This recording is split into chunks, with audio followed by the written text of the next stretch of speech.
আজকে দুপুরের রান্না কুমড়ো আর বাঁধাকপির ছেঁচকি। তার জন্য বাঁধাকপিটাকে কেটে নিতে হবে। পাশে কুমড়োটাকেও টুকরো টুকরো করে কেটে নেব।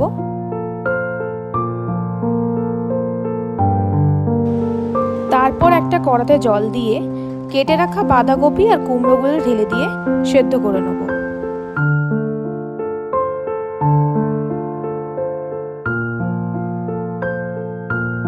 সেদ্ধ করার পর একটা ড্রেনারের মাধ্যমে বাঁধাকপি আর কুমড়ো থেকে জল ঝরিয়ে এরমভাবে পাশে রেখে দেবো। তারপর একটা শিলবাটায় কাঁচা লঙ্কা আর কালো সর্ষে বেটে নেব। আপনারা চাইলে মিক্সার গ্রাইন্ডারও করতে পারেন।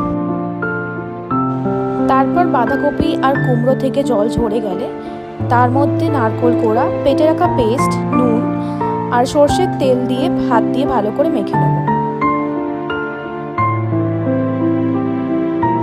তারপর একটা কড়াতে তেল গরম করে তার মধ্যে জিরে ফোড়ন দিয়ে মেখে রাখা বাঁধাকপিটা ঢেলে দেবো।